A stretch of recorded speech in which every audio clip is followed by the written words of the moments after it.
So late last year, as part of its stimulus package, I guess 900 billion or some huge number, there was 3.2 billion that Congress allocated as an emergency broadband fund. And they tasked the FCC with administering it. And amazingly, I don't know how the FCC did it, but they came out with a document in early January 5th, I think, asking some 80 questions on how to allocate such funds. And to me, that was amazing. They could do it so quickly. And it's about reimbursing people who need broadband in these strange times. And so, fortunately, we had someone who really dug into that document. Brian Hurley, Vice President of Regulatory Affairs, he dug into it and created a very thoughtful response that was submitted to the FCC. And we're going to talk about kind of that program, the motivations behind it, sure. The types of challenges you see in administering that kind of money so quickly, and then maybe what it means for the future, because it portends some other changes. So why don't we start with the document?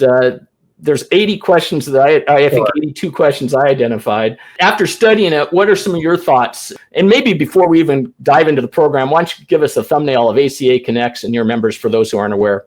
Thank you, Ken. It's nice to be with you today. My name is Brian Hurley. I am Vice President of Regulatory Affairs with ACA Connects, part of the team based here in Washington. ACA Connects, we're a trade association representing small and medium-sized broadband providers. We have about 700 members operating in states and communities across the country, often in rural areas, remote areas, smaller markets, a lot of communities that are where the larger providers have not deployed their services. And we're interested in this program because it provides an opportunity for broadband providers, including our members, to provide discounted broadband service to households in their communities that are struggling financially during the COVID-19 pandemic. From our standpoint, we see this as kind of a continuation of what our members have already been doing through Chairman Pai's Keep Americans Connected pledge. This was back early in the days of the pandemic, way back when. Years ago, it seems. Yeah, exactly. Back in April or so, he called on the industry to sort of to step up and take take measures to help people in their communities stay connected, and almost 200, I believe, ACA Connects members took that pledge, and as part of it, they agreed to not to disconnect customers that were having trouble paying their bills, and to also agree to waive late fees. So they took on that responsibility. Members have also been doing all sorts of other things to connect their communities, and partnerships with schools, and all sorts of innovative programs and things. So our members have stepped up to the plate to help their communities, and this is we view this program as an opportunity for them to continue that, build on that. And so it's a little different than maybe some of the other support programs in the past. Why don't you kind of talk to some of those nuances? Well, one thing that's unique about this program is that it's an emergency benefit program that's being rolled out on a very, very brisk timeline in order to meet this immediate need to help customers during the pandemic. So if you look at the statute, it's clear that Congress is trying to both maximize the opportunities for providers to provide these benefits to households in different situations with different needs to get through this pandemic, and also to do all of that very quickly. And so it tasks the FCC with setting up this program, and the FCC was given a very brief window of 60 days, I believe, is the due date for them to sort of adopt their rules for the program. That would put things in late February. So that's a much shorter time frame than the FCC would typically spend if they were going to just kind of start a new program from scratch. So there are a lot of elements just related to this being an emergency need that kind of make this program a unique one. So yeah, I don't know if we want to. Yeah, I mean, one of the things that, it is one of those things where hopefully it's not needed for too long, right? But at the same time, that's, I guess, is part of the urgency. And so some of the things that I saw looking through the comments, it seemed like something that came up kind of commonly was having a common start time, because the start and the end time are the parts that are, especially the end time is kind of an ambiguous thing because you have a fixed amount of funds, but the time element is the thing that changes, right? Absolutely. And maybe I can kind of provide a little bit more context for why we think that's so important. I think others have shared similar views. So there, as you mentioned before, there are these existing FCC benefit programs. The one that's probably the most similar to this is the Lifeline program, where it's a benefit, a discount on, it could be on either voice or broadband service. It's typically consumers who enroll in that program are using it to purchase a mobile service, either a mobile voice or some voice and data combination. One of the requirements in order to, as a provider, to participate in Lifeline is you have to go through the process that's becoming what's known as an eligible telecommunications carrier. It's sort of this historical process designation that was originally had to do, it was providers of sort of wireline telephone service that were getting that, and sort of cable providers have just kind of come on a different historical track and trajectory. So a lot of cable providers have just never gone through the process of being designated as an ETC, and in fact, a lot of our members are not ETCs, or if they are ETCs, they're not. It's in just limited areas, and they're not providing a lot of Lifeline service. Our concern, in the statute, the Congress makes it very clear this program is open to both ETC and non-ETC broadband providers. So we think that was a very wise decision, that, to open that up. And our members that are non-ETCs, they're providing high-speed, high-quality broadband services. In many rural areas, one of our members is the only provider offering speeds that exceed the FCC's 25 megabit sort of speed benchmark. So including them is beneficial for for consumers and for the program. Our concern was that these companies that are providing Lifeline today, they have some built-in advantages just because they're plugged into these these databases. A lot of the same databases used in Lifeline are going to be used in this program. They have those existing customer relationships with customers that are, if they're receiving Lifeline today, they'll also be eligible for the second benefit. Also that non-ETCs have to be approved by the FCC to participate, unlike ETCs. The FCC says it should be an expedited process, but still that's another difference.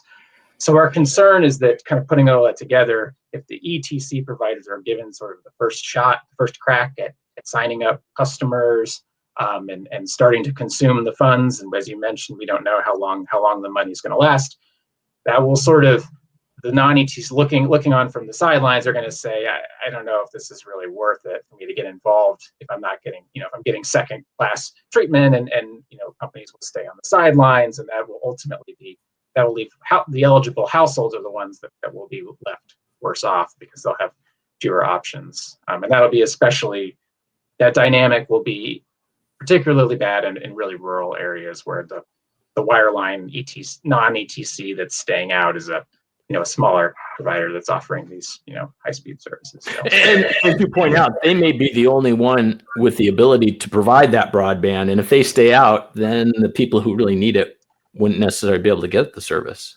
Absolutely. And if you look at kind of what we've been saying, like the lens through which we're viewing all of this is consumer choice, and providing these eligible households with options for this benefit that can meet their needs. And we know different households, different individuals are going to have different priorities of what they really want from this benefit. But there are, things that Congress was clearly thinking of, like online learning and being able to do telework or telehealth, and if you have multiple users, multiple school children in the home, different things like that, you're going to, you start to think through those types of use cases, you're really going to want that kind of, more robust, high bandwidth kind of service. And so that's kind of where we want to make sure those types of services are available as options to these households.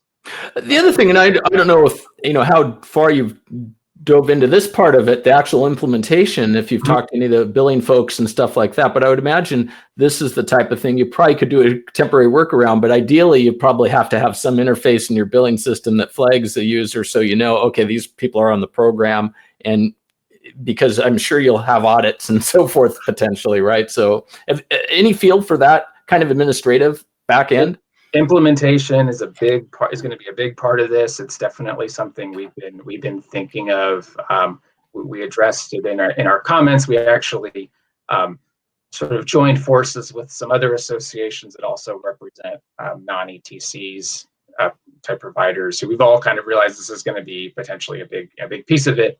As we actually went back in and met with the FCC staff earlier this week, even after our comments were filed, just to kind of emphasize, one piece of this is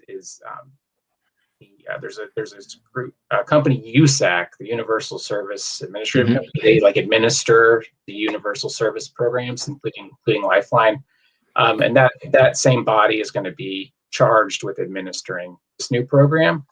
And there are certain things that it's clear that they're going to have to do kind of no matter what, no matter who participates. They're going to have to make some changes to their databases so that they can accommodate this new program. But we've been emphasizing that they need to do some extra things to really make sure that non-ETCs can get up to speed quickly. For instance, we've asked them to make sure that these providers can get immediate access to these databases so they can start familiarizing themselves with them and troubleshooting and getting their staff to just get the look and feel, kind of understand how they work. We want there should be education and training materials and things to kind of help these companies get up to speed, and a dedicated helpline if there's problems arise throughout this this process. So those are some of these kind of administrative things we've been thinking about.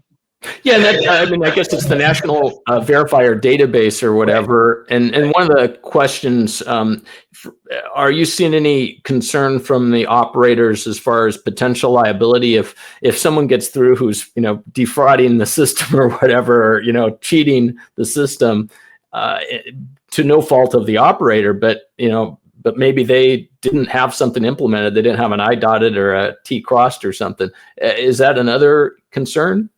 When they were developing the national verifier, I think that was around 2015, 2016 when they rolled that out. That was sort of, I think, one of the concerns they were actually trying to address and to mitigate, which was these problems with fraud and waste and abuse and people, signups that weren't really legitimate customers and things like that.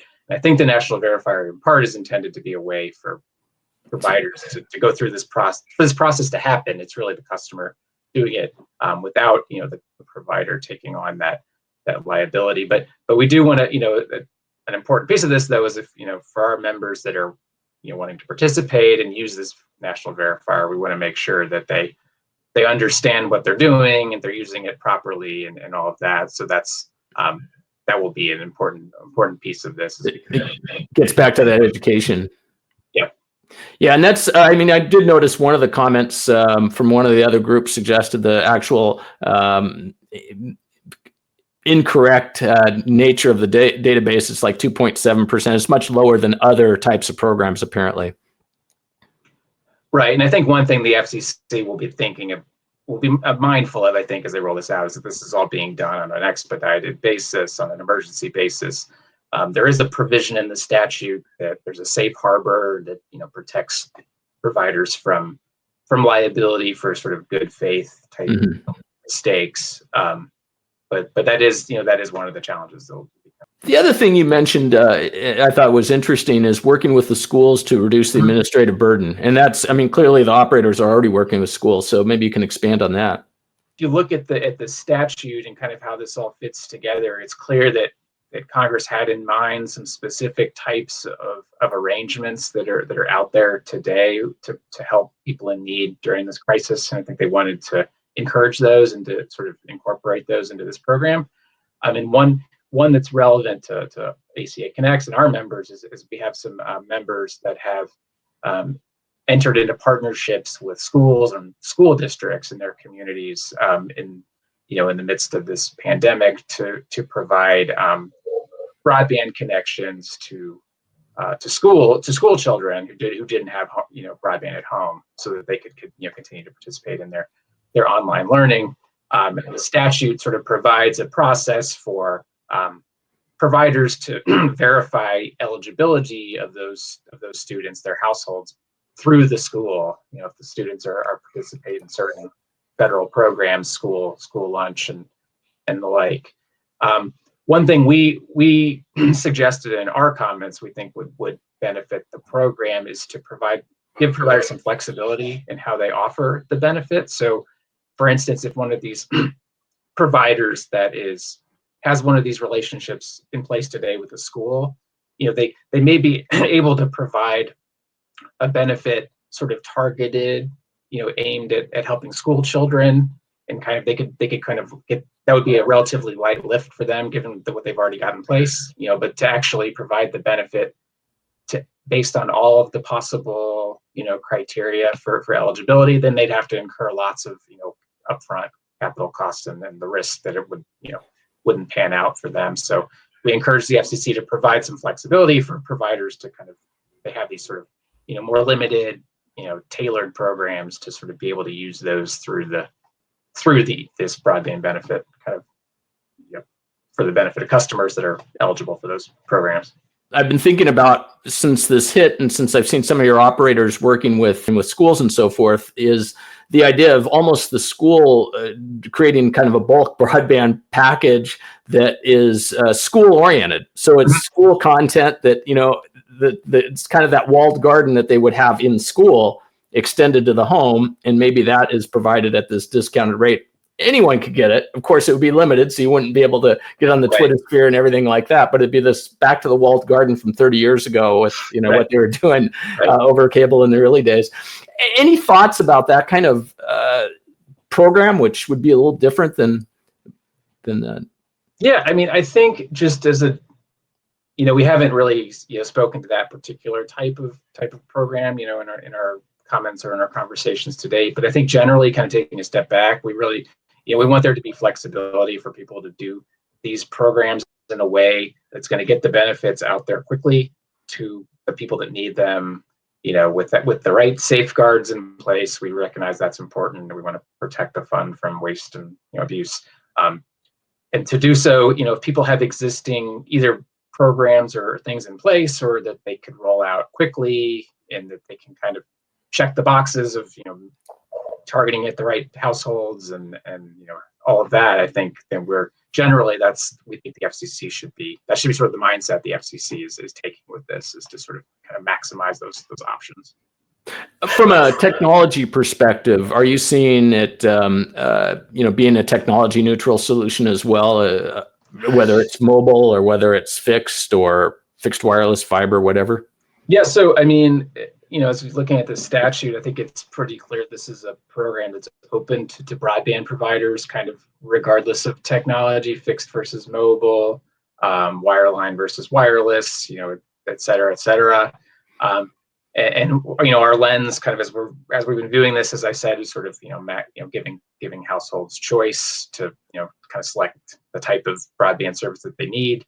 But an important sort of emphasis of what we've been saying is that the commission's really going to need to make that sort of concerted effort to promote participation from companies like the ACA Connects members, these smaller rural wireline companies that have these barriers that will need to be overcome, but their participation could really improve the overall quality of the offerings. So it's worth taking that extra, making that extra effort.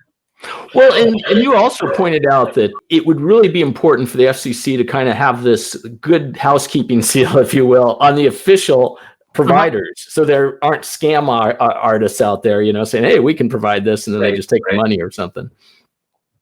Yeah, no, we think that's I think that kind of goes hand in hand with what we're saying with common start date, is that you have the common start date where you have you have your participating providers, your ETCs, your non-ETCs. The FCC can kind of present a sort of comprehensive list of here's who's approved, whether that's on the FCC website, the USAC website. I mean, there's different, ways of getting that out there.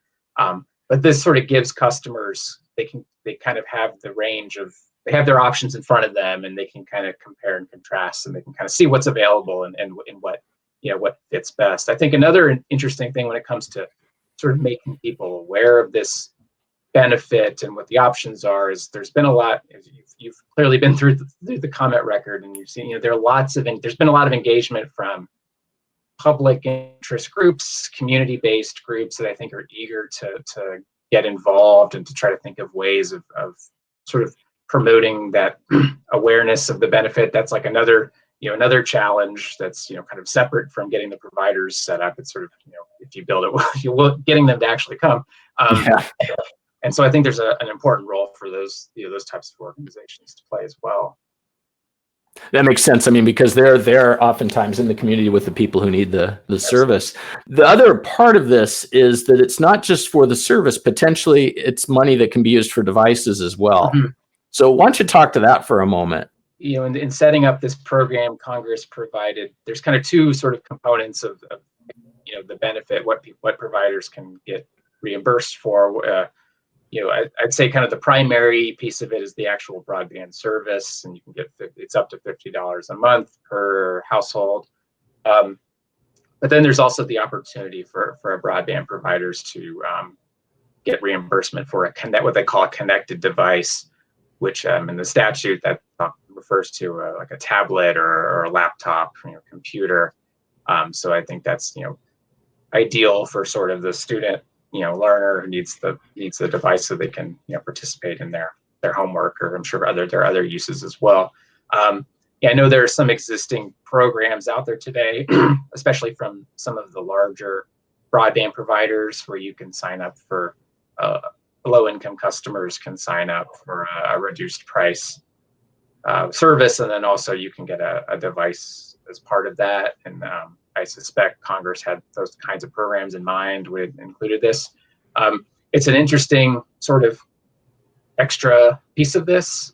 We haven't heard a lot from ACA Connects members that are interested in that part of the benefit, but it's out there, and it's another possibility. So yeah, I know some members had been working with some groups that refurbished PCs and so forth, mm-hmm. For students, and it does raise an interesting question. Some of those things like the internet essentials packages, mm-hmm. and stuff like that, you have to wonder over the long term what will happen to those, and maybe we can talk about that in a moment. But before we go to that, I want to go back to the kind of this program end. What makes it unique is it's not based on time; it's based on when the money's up, right? Yeah. So who knows when that is? Yeah, you've hit on a really sort of challenging piece of this, which is, as you mentioned, this is a program that is under the statute. It will last until I think it's 6 months after the COVID emergency ends, unless the money runs out first. And $3.2 billion, it maybe sounds like a lot of money, but there's a lot of people are saying there's a lot of especially if you have $300 devices or something, right, or whatever. People wonder how long it's going to last. So and that does create challenges for providers that are participating, that it'll be essential to maintain kind of clear communications with your customers and kind of set and manage expectations about kind of understanding what this program is and how it works and sort of what they're getting, and kind of figuring out what happens at the end and how to transition off of the benefit and figure out the kind of moving into other, making alternative arrangements. So one thing we suggested, I think others have also suggested, is that the FCC be transparent about how much money is in the fund, and sort of periodically, we suggested every 2 weeks they issue some public notice explaining here's how much money has been expended, here's how much money is left in the fund. We actually suggested they drill down and identify how many households are receiving the benefit at like different levels, so $10 or less, $20 or less.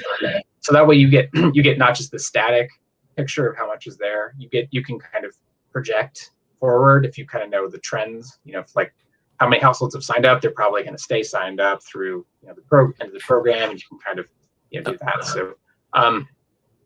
So those are some of the ideas that we had. There's a lot of concern, I think, from some consumer advocates, and this is certainly a valid concern, that customers, when this ends, that customers not be sort of forced into higher cost programs when they don't take into account the benefit is gone. Right. And that's something, a concern that we agree with, and sort of that kind of goes with our transparency piece. I think if the FCC is more transparent about the money and how quickly it's running out, it'll make it easier for providers to plan and to make those transitions, and to kind of work with their customers to see if they can find arrangements that work for them when the benefit expires. Well, and I think you also suggested having model language too, even so that what you should be sending to the customers, and ideally they are telling you when to send the message or whatever. Right. Yeah. And this is another important piece of it is the kind of goes back to what we were talking about earlier, the ETC versus non-ETC, and the non-ETCs have to go through they have to be approved by the FCC. And we suggested ways to streamline that approval process. And one thing the FCC was proposing is that if you're going to participate, you got to create a model create a compliance plan that talks about all the things you're going to do to prevent waste, fraud, and abuse. And we suggested that the FCC should create a model plan that providers could certify to, rather than develop their own. Just we think that would be a lot of extra burden to come up with one of these plans, and the FCC would have to review them all, which would actually be pretty significant burden on them. I think our members that participate, these are companies that have been providing broadband for a decade, 15 years or more. They're established companies with a good track record. They're going to do the right things to protect against malfeasance. So it's sort of a matter of just getting the process, make it as quick as possible. And to your point, I mean, having a Google Sheet or however you collect the information from the FCC's perspective, having it in a common data format would make their life easier on the analysis. Absolutely. Yeah, and I was previously a staff attorney at the FCC before I joined ACA Connects, so I've been on the other side of the table, and I would not want to be the one who's put in charge of reviewing all of the compliance plans and trying to compare them and see if they've got all the right, pieces and the like. So.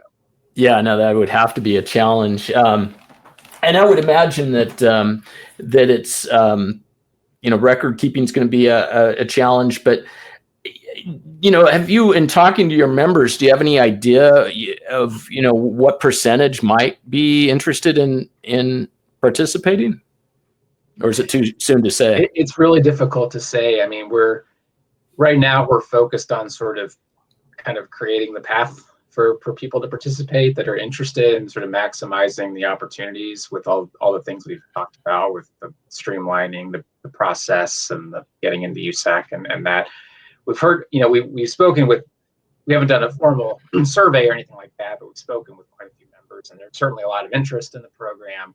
At this point, there is just by the virtue of how quickly this has been, launched, that it's there's still a lot of uncertainty about how the final rules are going to shake out. I think each company is going to have to kind of look at it and see if it makes sense for them, if it's doable for them. But we're hopeful that we can help the FCC come up with some rules that will encourage them. Yeah, and it'll be interesting to see what rules they implement, because there's some, and again, I didn't look at all 116 responses, but I did go through a smattering of them. And some of the things I never would have thought of, but some groups were pointing out, well, a household, and I could attest to this in California, one house isn't one household. You might have multiple houses in there. So does that mean you have multiple devices? Yeah. Or in the case, again, in California, the household is not in a house. It's, down living on the street. And so it's going to be interesting to see how that plays out, I think.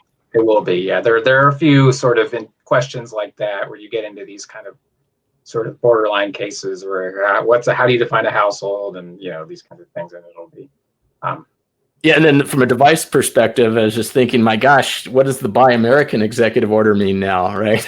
Yeah. For a device, is that going to change the yeah. So I don't envy the job that the new acting FCC chair, Rosen Wersell, has to do. And I understand in a couple of weeks, I think it's February 12th, she has a forum. They're going to do a forum or something, right? That's correct. Yes. We're still, it was just announced, I believe, yesterday. We're still waiting to find out kind of more details about what that's going to involve. But I think it's not unusual, I think, for the FCC in a situation like this to look for some alternative, going beyond just getting the comments that come in with the paper filings to kind of get some conversations going where they can kind of come at, ask questions of people in real time and try to get some answers, that way about how they should proceed. So it'll be interesting to see kind of how that panel discussion shapes up. And we are in the period where it's the reply to their comments period. Correct. Is that how it's described? Correct. And so that will go to February 15th, or I forgot the exact date. I think that's right. Maybe the 16th. It's somewhere. Okay. So the forum is before that. The forum is before that. This is an unusual proceeding where the reply comments are due something like the 16th. And I think the deadline for the FCC to adopt rules is the 25th or 26th, something like that. I mean, 10 days later, if that. So it's, I think a lot of parties that are interested in this, ACA Connects included, are going to be we're thinking of ways in the meantime that we can try to make sure our views are incorporated. I talked about the meeting we had last week, and we may do other meetings with key staff, and look forward to seeing the panel presentation, kind of how that the roundtable panel discussion, how that shapes up. So.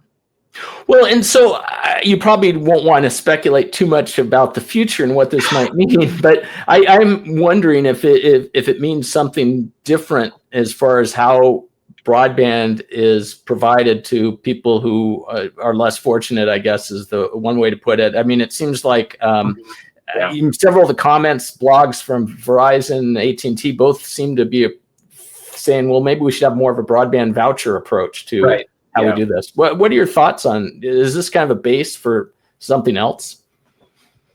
I think there will be a lot of eyes on this new benefit program to see kind of how well it works, and whether, how well it's rolled out, and whether it could be, a model for more permanent changes down the line. There's the possibility that, depending on how long the pandemic lasts, that Congress could, refill the bucket, as it were, of this program. That would kind of change people's. That's why part of why the transparency is so important to people. Mm-hmm. In terms of like broader reforms of the way broadband benefits are provided to low-income customers, obviously there's a lot of interest among lots of very sort of established players. Verizon, I know that I saw the Verizon report, and others have put out ideas for how we can reform to kind of provide better, more options to customers, and kind of better, just sort of, perhaps better meet the need than the needs are being met today. That said, it's easier said than done. That's sort of understatement of the year, I think. Just, the way the FCC funds these programs through contributions from providers, there's perennially lots of people that are saying we need to reform contributions. Right. The contribution factor is gone up to, it's like 31% or something at this point. So, but then once you get past that point, you try to, okay, well, how do we reform it? What do we actually do? You really, you start to get in these vexing issues that are people have been thinking about and working on for a long time. So we'll my crystal ball isn't any better than anyone else's, I don't think, predicting how things will play out. But this new program definitely is an interesting sort of new piece, and we'll kind of see how influential it is and sort of broader, leading to broader changes in the way things are done. So. Yeah, well, I've been advocating for a fee on a MAC address for I think about 15 or 16 years now. So everything that has a MAC address would get some kind of fee, but I don't know whether that's practical or not. But yeah, then it always comes down to this problem. I called it the little league problem of how in the heck do you distribute the money fairly and to what, right? So it's a huge challenge. Yeah, absolutely. Yeah. So that I guess keeps you busy, and it sounds like I really appreciate you taking the time from your schedule to talk about this, and good luck for the next couple of weeks as you get this wrapped up. Great, thank you.